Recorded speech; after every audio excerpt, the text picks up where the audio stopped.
Intelligence bureau बा IB तरफ आपणकर आसी नोटिफिकेशन जोटा सिक्योरिटी असिस्टेंट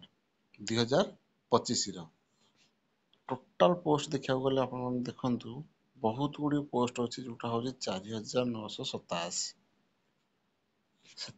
से आमर ओडिशा पिला भुवनेश्वर देखु भुवनेश्वर 7 नंबर सीरियल केतटी ना टोटाल अच्छी टोटाल केतटी ना 76 ओके भुवनेश्वर पिला 76 टी पोस्ट अच्छी आ तार क्वालिफिकेशन डिटेल्स एज चलतु आगु वीडियो को जाके देखिबा देखो तार एजुकेशनल क्वालिफिकेशन बेसी किछि मागी नाही आपन मिनिमम मागिची मैट्रिकुलेशन पर 10th पास हेतिबो आउ डोमेसिल सर्टिफिकेट बा स्टेट गवर्नमेंट सर्टिफिकेट थिबो आउ गोटे knowledge of anyone in local language अपन जो लोकल लैंग्वेज हमर थिला एटी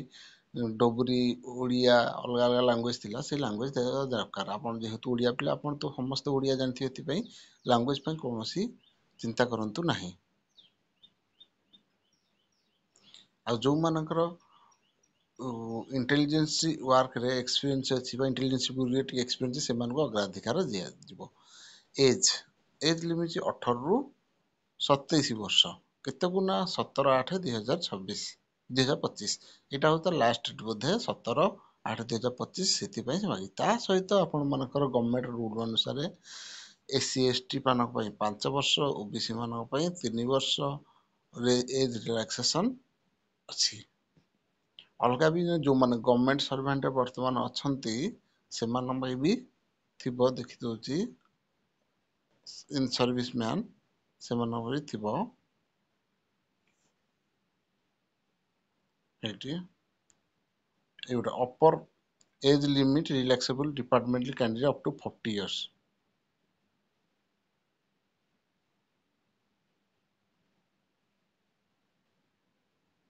वो मन पे जो माने सेंट्रल गवर्नमेंट हेतिबे से मानक पे अलगा डिटेल्स चलन देखंतु इंपोर्टेंट डेट तरह ओपनिंग डेट ऑनलाइन रजिस्ट्रेशन पाई 26/7 रु ऑलरेडी हे गलानी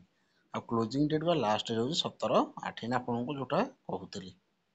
आ चालान रहउची 19 तारिख तार ऑफिशियल वेबसाइट रहउची mhgov.in किंबा ncs.gov.in एथिर की जाई कि आपण ऑनलाइन अप्लाई करिवे एग्जामिनेशन फीस चलन देखिबा ऑल कैंडिडेट्स जो माने रिक्रूटमेंट प्रोसेस 550 देबे ऑल कैंडिडेट आ जो माने male candidate UR EWS and OBC सेमानकु एग्जामिनेशन फीस 100 टंका का सहित ना 550 सहित 100 टंका टोटल 650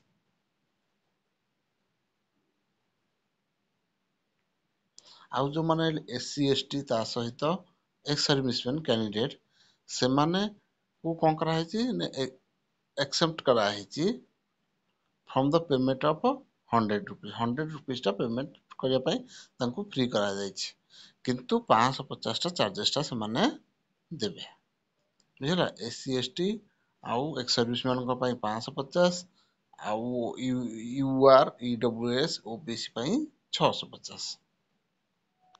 एई सब पेमेंट आपनको ऑनलाइन मोड रे हबो जानथि पकेला देखबे यूपीआई कोड भी आसी अपन फोन पे कर भी पकई परिबे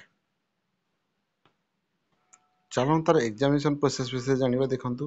आर सीबीटी एग्जाम हेबो एमसीक्यू सीबीटी ना ऑनलाइन एग्जाम हबो टोटल 100 मार्क जोटा घंटा कर तरे कोन को पडियो general knowledge quantitative aptitude math numerical analysis logical reasoning पडियो इंग्लिश लैंग्वेज पडियो आउ जीएस पडियो आउ नेगेटिव मार्किंग भी अछि 1/4 एटा हला टायर 1 जो माने टायर 1 पास करे से माने टायर 2 को डाका दिबो जोटा के भी केते मार्क अछि ना 50 मार्क रो कोटे भी घंटा है से अछि रिटन एग्जामिनेशन कोन ना translation of passage 500 words in local to Delhi to English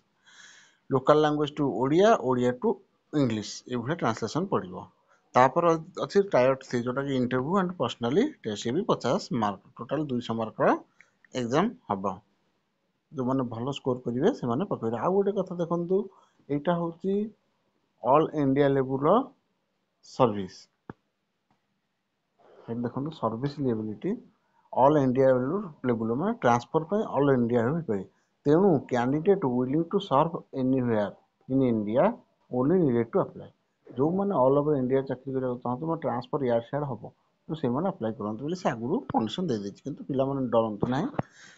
ଆପଣମାନେ ନିଶ୍ଚିତ ଭାବରେ ଆପ୍ଲାଏ କରନ୍ତୁ। ନିଶ୍ଚିତ ଭାବରେ ଦିନେ ନା ଦିନେ ଆପଣଙ୍କ ଲୋକାଲ୍ ପଡ଼ିବ, ନିଜ ଷ୍ଟେଟ୍ର ପଡ଼ିବ, ଏଇଟା ଆପ୍ଲାଏ କରନ୍ତୁ। ଆଉ ଯଦି ଭିଡ଼ିଓଟି ଭଲ ଲାଗୁଛି, ମୋ ଭିଡ଼ିଓ ମୁଁ ବହୁତ ଗୁଡ଼ିଏ ଭିଡ଼ିଓ ଆପଣମାନଙ୍କୁ ପରିଶ୍ରମ କରି ବନାଉଛି, ତାହେଲେ ମୋ ଚ୍ୟାନେଲକୁ ସବସ୍କ୍ରାଇବ୍ କରିଥିବେ। ମୁଁ ଆପଣଙ୍କୁ ଯେତେ ଏମିତି ସବୁ ନୋଟିଫିକେସନ୍ ଆସିବ ଆପଣଙ୍କୁ ଜଣାଇବି। ଯେଉଁମାନେ ପ୍ରିପେୟାର ହେଉଛ ସେଇମାନଙ୍କ ପାଇଁ ହେଲ୍ପଫୁଲ୍ ହେବ ଜାଣିବା ପାଇଁ। ଆଉ ଖାଲି ଯେଉଁମାନେ ରିଲ୍ସ ନାଚ ଗୀତ ଦେଖୁଛ ଦେଖ, କିଛି କହିବାର ନାହିଁ। ଫ୍ୟୁଚର୍ ଆସିବ, ଆଉ 5 ବର୍ଷ ପରେ ବାଲି ସିମେଣ୍ଟ ଗୋଳିଆକୁ କଡ଼େଇ ଆଉ କ'ଣ ଏଇଟା କହନ୍ତି ବେଲଚା ଧରିକି ଯିବ ଭାରି।